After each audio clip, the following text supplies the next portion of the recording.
At Singapore's Capella Hotel. The luxury resort will play host to President Trump's June 12th summit with North Korean dictator Kim Jong-un. As a result of unprecedented obstruction, I've canceled the August recess. We have a lot of important work to do. The media attacks against Melania Trump have hit a whole new low. One writer just implied the president is beating her. To advance something so ridiculous like that, that's the reason that the American public does not trust the mainstream media. We stand together for patriotism, and we proudly stand for our glorious nation under God.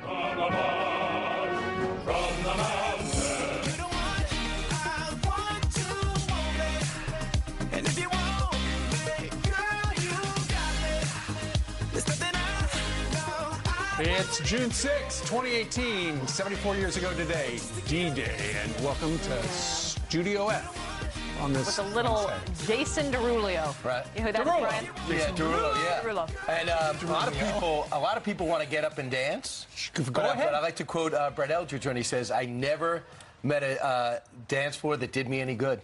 That's what I live on, right? So that's why I stand. That's good advice for us. I'm still upset about this IHOP thing. IHOP is changing its name to IHOB, I-H-O-B.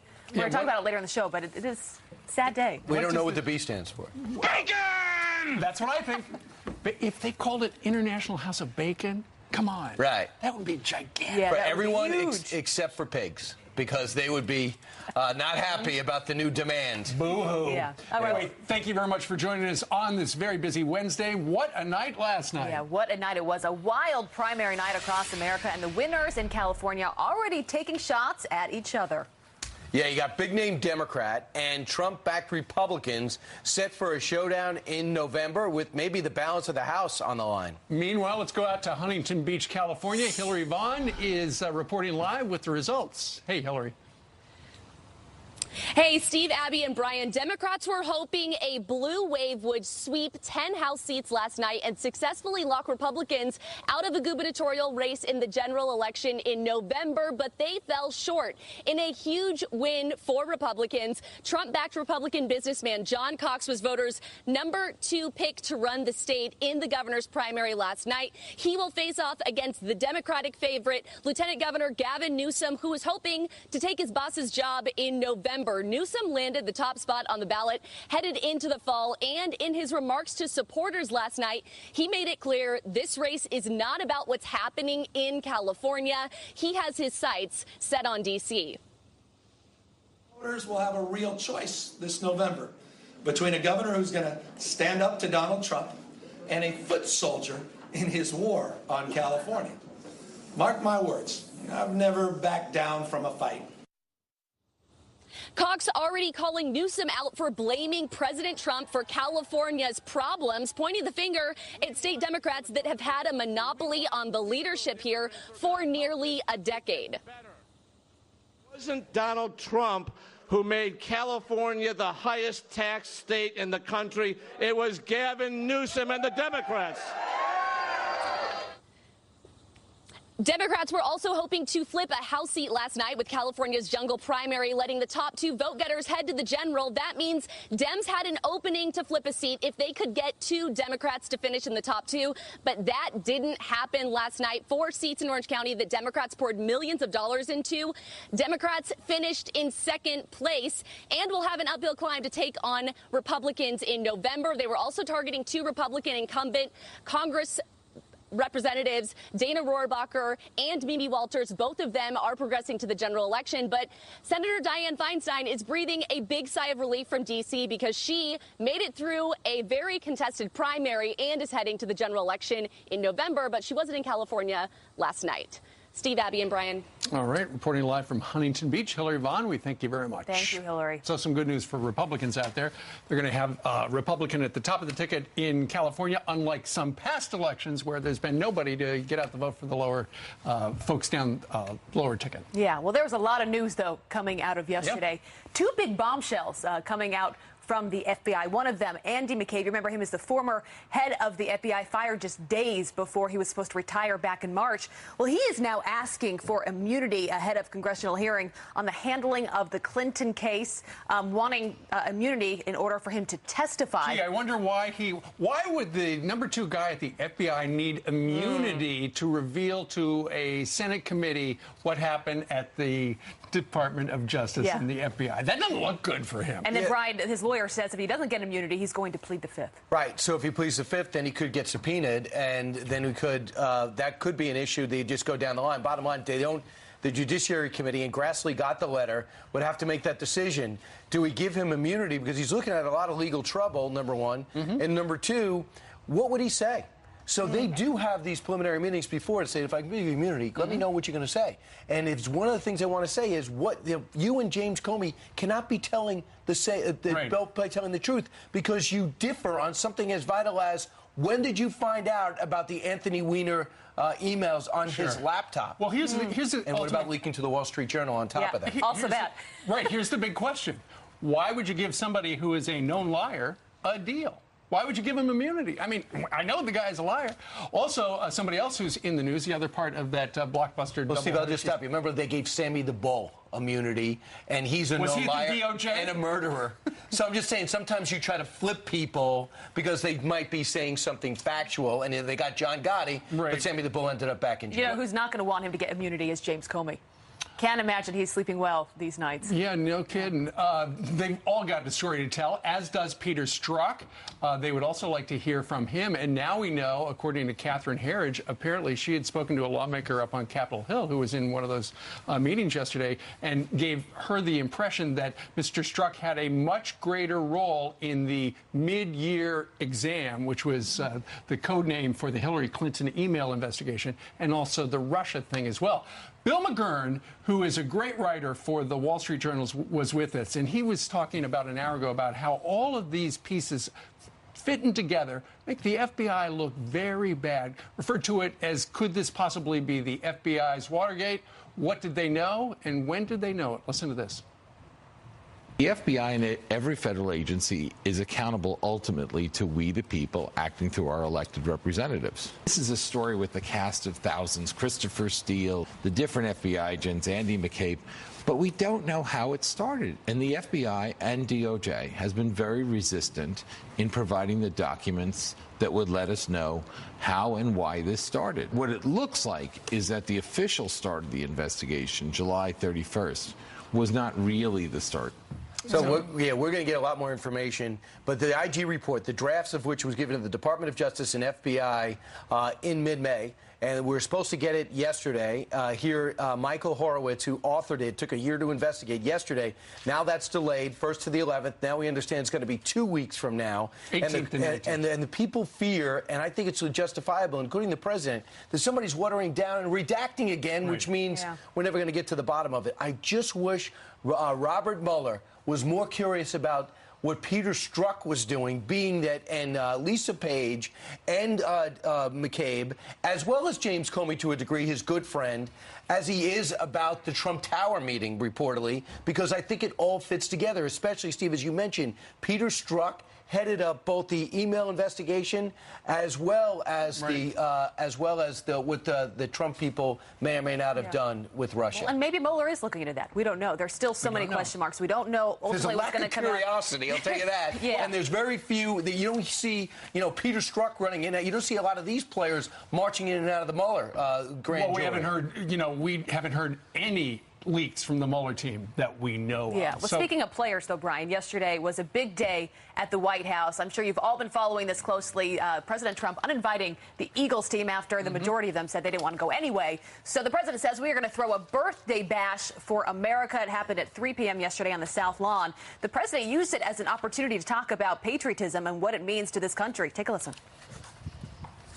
We stand to honor our military and to honor our country, and to remember the fallen heroes who never made it back home.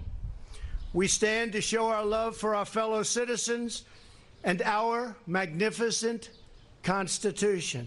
We stand together for freedom. We stand together for patriotism.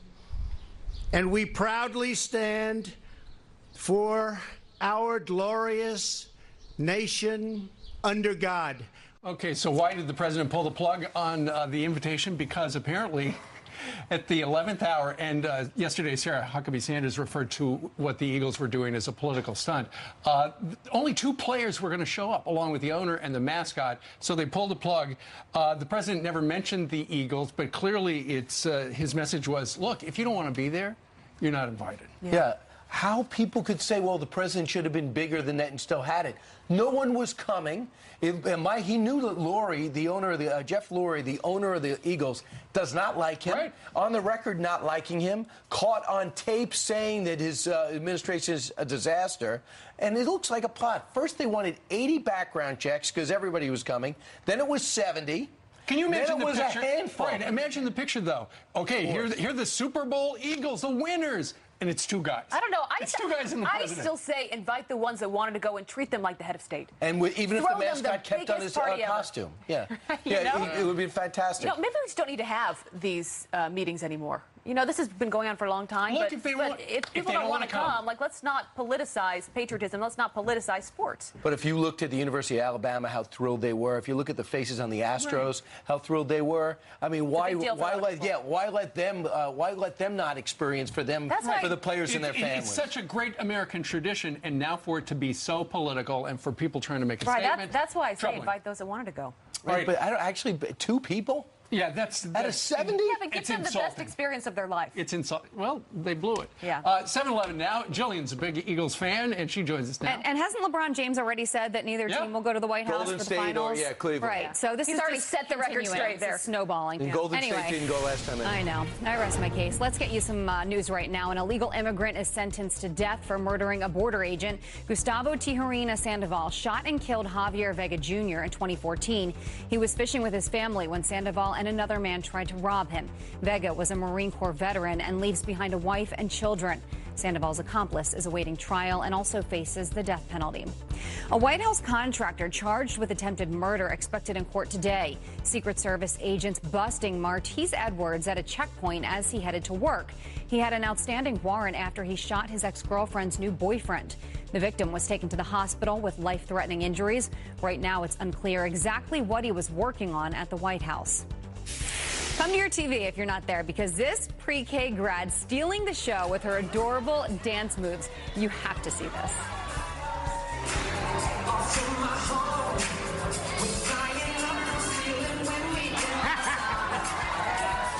Oh my God, she's amazing. That's 5-year-old Aubrey Toby showing off her moves at the ceremony in North Carolina. You can see that she even does a little twirl with her diploma before walking off the stage. She's my favorite person of the day. Congrats to her. Nice. And the pre-K diploma. I did not know they offered that. She is meant for the limelight. How adorable. Thank you, Jillian. Coming up, the IG Inspector General's report on Hillary Clinton email due out in about 10 days. But our next guest wants to know what's taken so long. Molly Hemingway on deck, coming up next. And look who's in the green room, Newt Gingrich. He is joining us live. Oh, look, I get a free book. Aw. It's a high school prom, it's a Springsteen song, it's a ride in a Chevrolet. It's a man.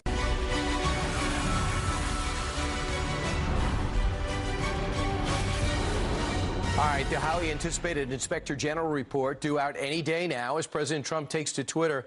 Wondering what about the delay? Why is this delay happening? Says this is we learned that ousted FBI Deputy Director Andy McCabe is asking for, get this, immunity in exchange for his testimony on the agency's handling of the Clinton email probe.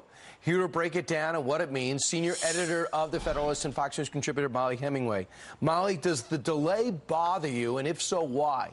Well, it's interesting. We were told that the report would come out at the beginning of the year. Then we were given various dates in spring, now June, and we still don't really know when it is coming. How crazy are things at the Department of Justice that new things keep getting added to this probe and it keeps delaying finding out exactly what was happening with how the FBI handled the Clinton email probe, and apparently they're covering also part of the Trump probe. I understand that the Department of Justice and the FBI both got drafts of this in mid-May. Now, we also understand that the final analysis is about 500 pages.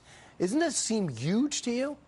Well, yes and no. If you recall, they already released the portion of the report dealing with Andrew McCabe, and that was just one of the times he leaked and lied about it. And that was quite a few pages. I don't remember exactly how many, but many dozens of pages. So I'm not sure 500 pages is altogether that long, given how many problems we've seen coming out of the Department of Justice and how many answers people are seeking about, again, how they handle politicized probes. And part of the reason that eyebrows are raised is because some of the redactions that we've already witnessed make no sense, and that we're concerned that people are going to be gutting this under the auspices of national security or practices, and maybe put things on the sideline that'll keep America in the dark on what happened. Right. I think people understand that there might need to be redactions when you're dealing with sensitive topics, but what the FBI and Department of Justice have done over the course of the last year is redact things time and time again that were not national security issues, but were things that were embarrassing to the FBI or DOJ.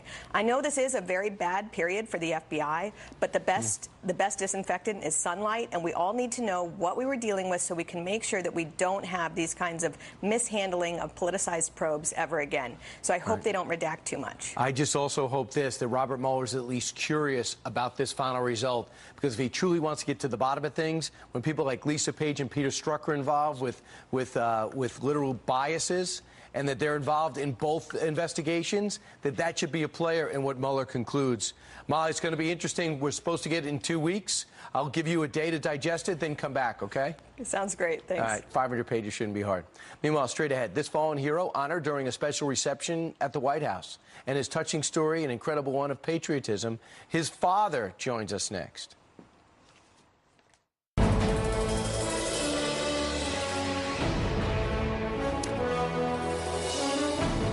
This week, the President and First Lady hosted a memorial reception at the White House honoring Gold Star families and their fallen hero family members. One of those honored, Private First Class Michael Metcalf. Michael was killed in a roadside bomb attack in Afghanistan on his very first mission en route to rescue fellow soldiers. Gold Star father C.J. Metcalf was at the reception on Monday and joins us right now to honor his son's memory. He joins us today from Cleveland, Ohio. C.J., good morning to you. Good morning. Tell us about Monday. Well, Kim and I, we went to Arlington in the morning time to visit the gravesite, and afterwards, then we went to the White House to experience that with other Gold Star families and to meet the president. It was absolutely wonderful. I understand that it really impressed you that the president shook your hand twice, but particularly how he referred to you. Oh, yes, it took everything I had to not have tears in my eyes over it. In fact, when I think about it, it's emotional to me. Absolutely, because he shook your hand and then he said, "Enjoy your evening, Pops." Why was that so powerful? Well, as my son always referred me as Pops in his letters and on the phone, and he would always say, you know, "Catch you later, Pops," and "See you later, Pops," and it meant a lot to me. And it just was something to hear the president say that as well. Absolutely. Tell us a little bit about your son. Well, he was a wonderful boy to me, obviously. He loved football, he played baseball, he surfed, and his favorite sport was bull riding. He loved the bull ride. And he was an all-around good, honest son. I understand he went into the military directly out of military school, right? Shortly after, he came up to state.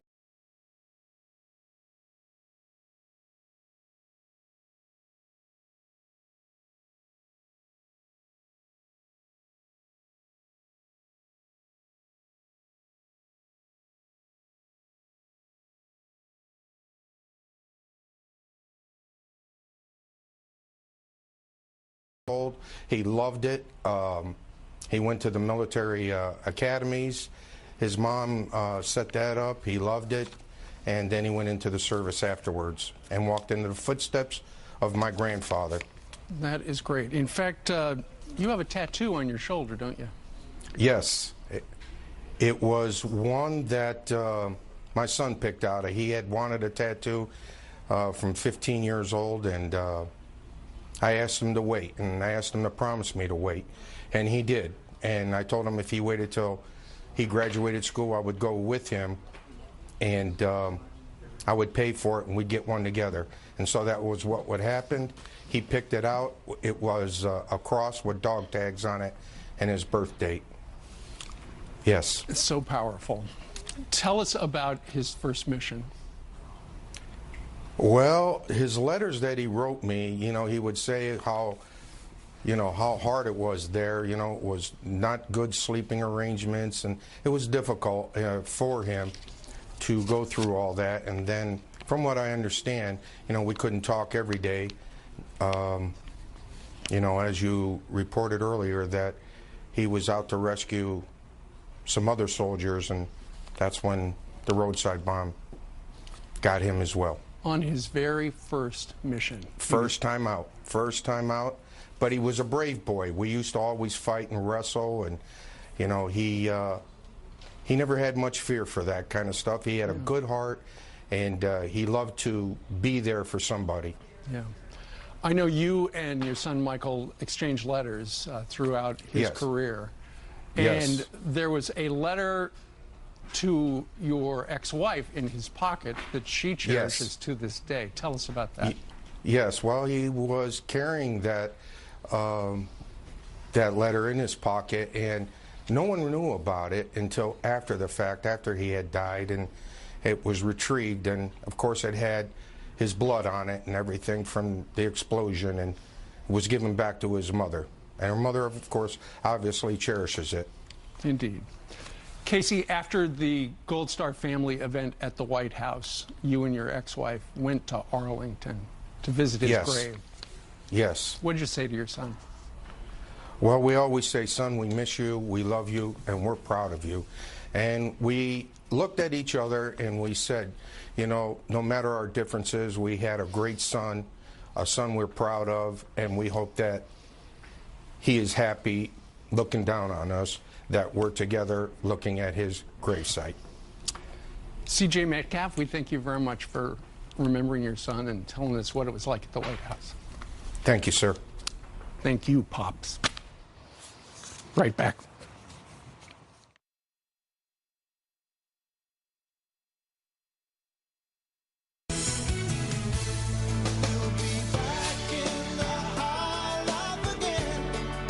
All right, here's your shot of the morning. This massive black bear making himself right at home. You got a woman spotting this wild animal sitting just like a human being, or most human beings with scoliosis, at a picnic table in her backyard. This real-life Yogi Bear stayed for about 20 minutes before wandering off. This was no bear near you. It was in Alaska. By the way, if we put more benches in the woods, do you think bears would use them? I don't think the bear is comfortable. Just saying. I think he needs a lunch mate. Someone to sit across from him to eat lunch with. He's waiting for the food. Yeah, absolutely. You know that voice. It's Fox Papa Bear. News contributor, former Speaker of the House and 2012 GOP presidential candidate, and author of the new book, Trump's America. It is out now. Speaker, always good to have you with us. It's great to be with you guys. All right, first your reaction, the double bombshell that we learned late in the hours yesterday. Andy McCabe wants immunity now, and you also have Peter Strzok, who we are learning played a much larger role in the Clinton probe and the Russia probe. What is the bigger picture to all of this?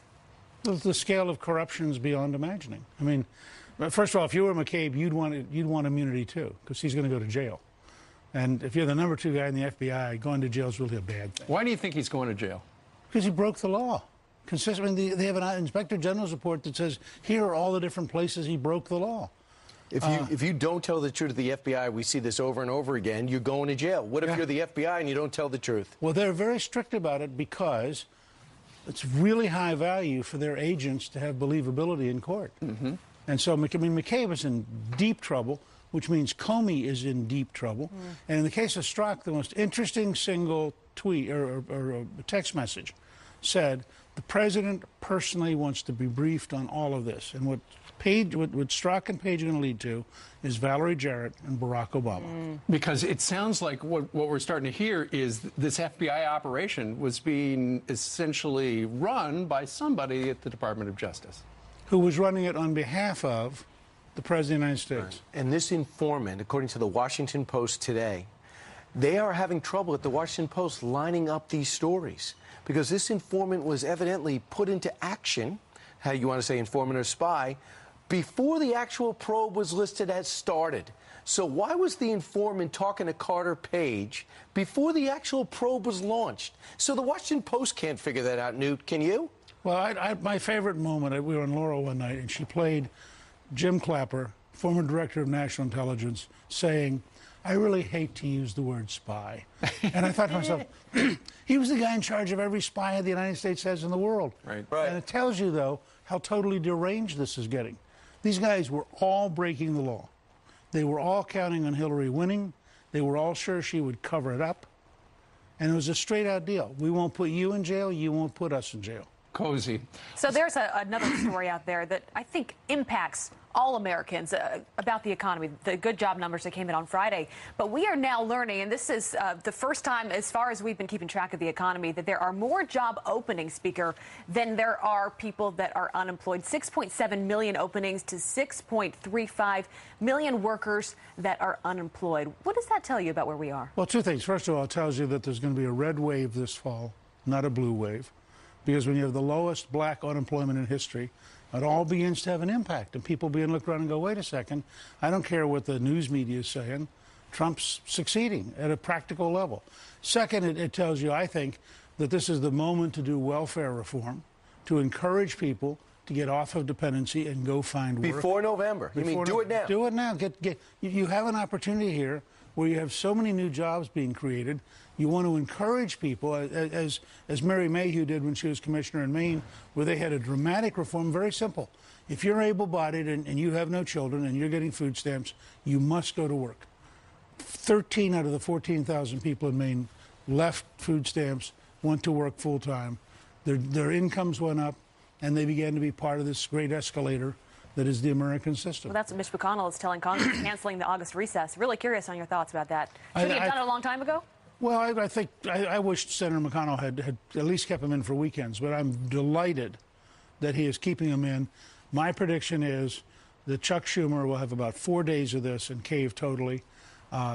This is all nonsense. Because they were all doing this as delay to deny the president, and when it comes to the nominees, that would allow his to be fully staffed, which has been it's unprecedented. Well, the Democrats have been shockingly unpatriotic in deliberately keeping all sorts of jobs vacant, which slows down the American government, weakens America all around the world. I mean, as you know, your dad's an ambassador, my wife's an ambassador. How long were you guys delayed? It was months. And we have other friends for whom it has been unconscionably long. But it has just seemed petty. It is petty. No, it's a deliberate strategy. Their goal was to so screw up the Trump administration that it couldn't function. And I think they're probably in a state of shock because Trump just reached past them and was successful despite them. But I think it was a deliberate goal on their part. All right. Your thoughts on Bill Clinton? We all watched that Today Show interview 2 days ago. He is still trying to apologize for that horrendous answer. Here's the latest. When I saw the interview, I thought that because they had to, distill it. And it looked like I was saying I didn't apologize and I had no intention to. And I was mad at me. It wasn't my finest hour. That was a very painful thing that happened 20 years ago. And I apologize to my family, to Monica Lewinsky and her family, to the American people. I meant it then, I meant it now. I've had to live with the consequences every day since. And I still believe this Me Too movement is long overdue. Newt, when he was president, you were speaker. Yeah, and look, and the whole fight was over his having committed perjury, which is a felony, and actually a case about whether or not he intimidated an employee, a female employee, when he was governor.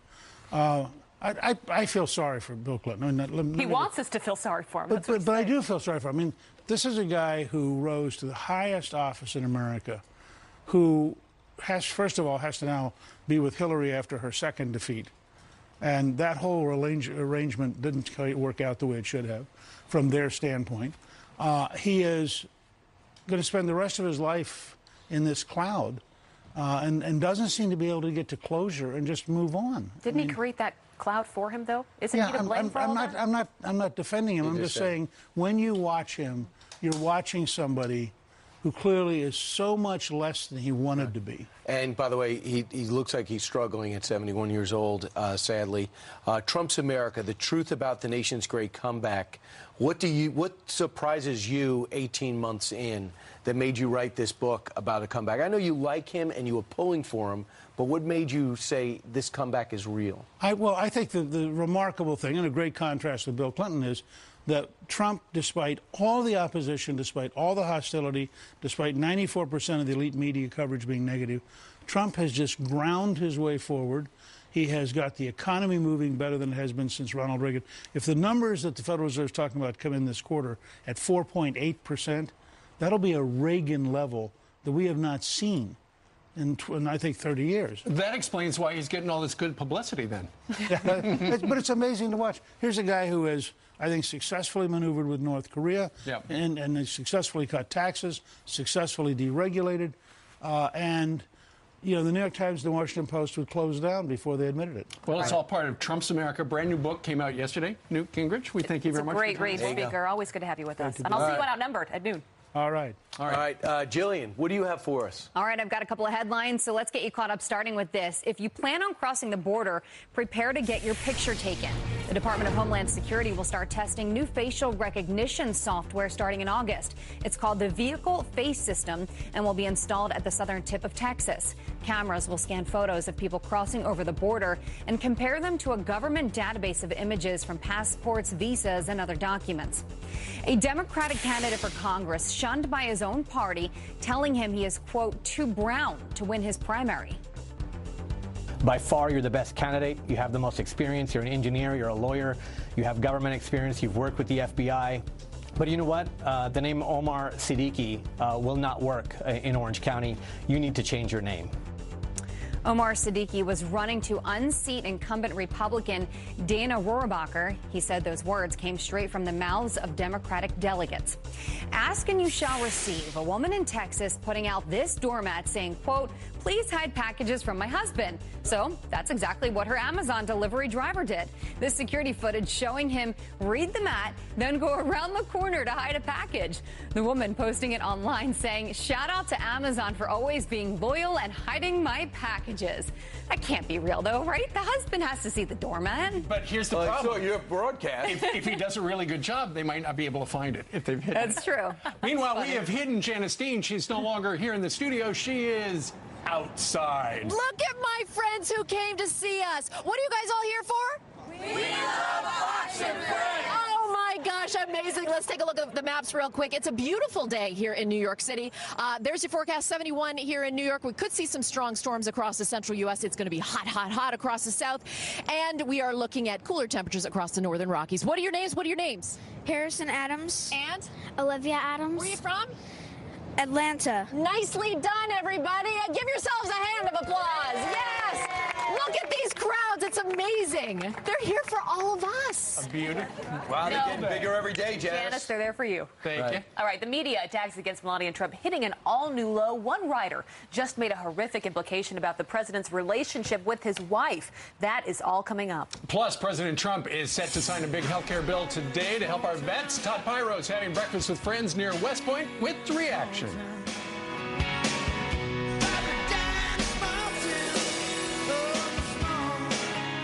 At Andy's restaurant in Highland Falls, New York, just down the block from the U.S. Military Academy at West Point to get reaction. Todd, what's going on? Hey, Abby. Hey, Steve. And Brian, this is just a great place to be. If you get a chance to come up to West Point, you need to come up. And the reason we are here on such an historic day, June 6th, D-Day, is because we are talking with veterans about veterans issues. We're going to start with John. John's in the Air Force. John, we thank you for your service. And you say this VA Mission Act is so important. Why do you say that? It needs to emphasize that the veterans come first, and they really need to clean up the act inside of the whole aspect of getting rid of people that don't do their mission. Understood. I want to talk about some issues that have been in the news. The president and the Philadelphia Eagles have had some issues, let's say. Let's leave it at that. What is your response to that brouhaha? I'm a Giant fan. I'm all for what Trump did. Okay. And I'm an anti-Eagle person, so I'm a little biased. Understood. All right, we're going to go down to Gary. Gary is a veteran of the Marine Corps. Gary, thank you for your service. And you said you use the VA about once a year to go get checked out. And you say you don't have any problems with the VA up here. Second time we've heard that this morning. So good work up here, VA. Yes. But you say when you hear stories of your fellow veterans throughout the country having bad service, having bad wait times, it really hurts you. Why? Well, because I wouldn't want to be in their shoes if to wait for a long period of time to see someone. I'm sure that it'll be straightened out sooner or later, hopefully.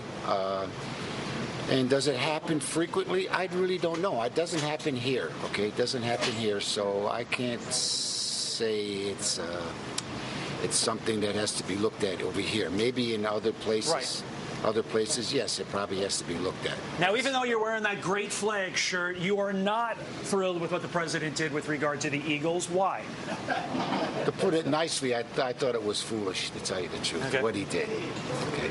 All right, I'm going to leave it there, but I'm also going to mention he's a Jets fan. So he doesn't have the same Giants animus. I want to go to Jack now. Jack, a pretty serious topic to talk about.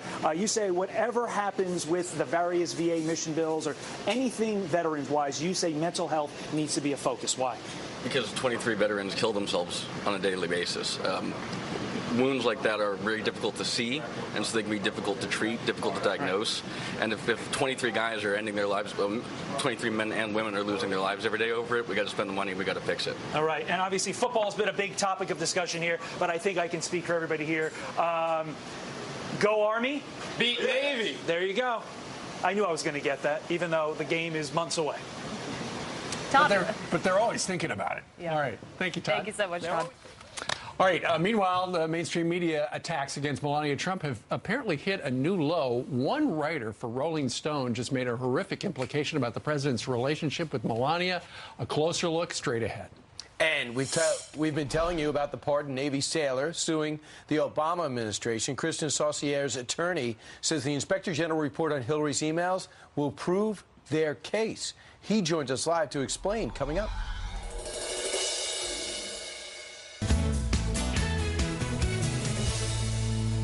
Welcome back. Well, some in the media continue to push conspiracy theories about First Lady Melania Trump's whereabouts. A senior writer for Rolling Stone suggesting that she is abused and in hiding, tweeting this: "I wish that I didn't suspect that the prolonged, poorly explained public absence of Melania Trump could be about concealing abuse.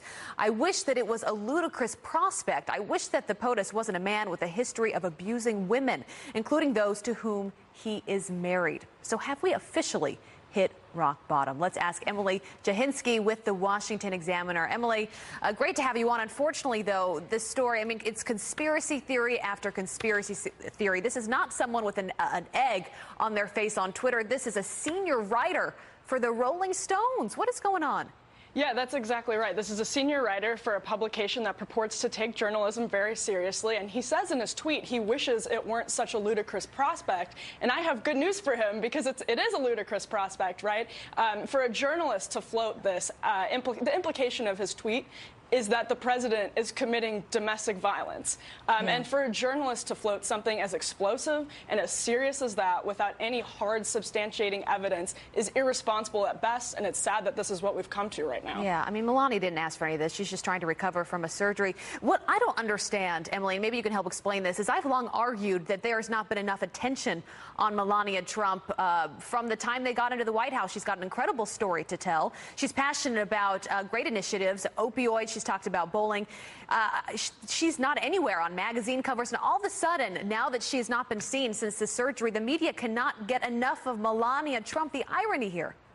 Yeah, and I wonder if some of that actually springs from the fact that she is fairly well-liked. She does really well in polling. She's a very likable first lady. People are interested in her, and I think there was some legitimate concern about whether she was okay, because as we know, we're recovering from a surgery. There weren't a lot of details about the surgery, so I think people were, to some extent, legitimately concerned. I don't think all of these conspiracy theories surfaced in good faith, and I think the one we just discussed is a good example of that. Well, the conspiracy theories continue. This is from David Frum, the senior editor of The Atlantic. He says, suppose President Trump punched the First Lady in the White House. Federal property equals federal jurisdiction, then ordered the Secret Service to conceal the assault.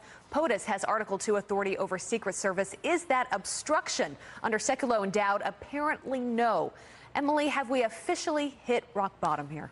It really feels like it, and I don't really understand why we have to be engaging in trafficking in these hypotheticals, which are explosive and are very serious, and I don't really understand why we've come to that at this point. Yeah. Give her a break. You know what? Melania's doing a great job, and let her recover as she will needs to. Emily, good to have you with us this morning.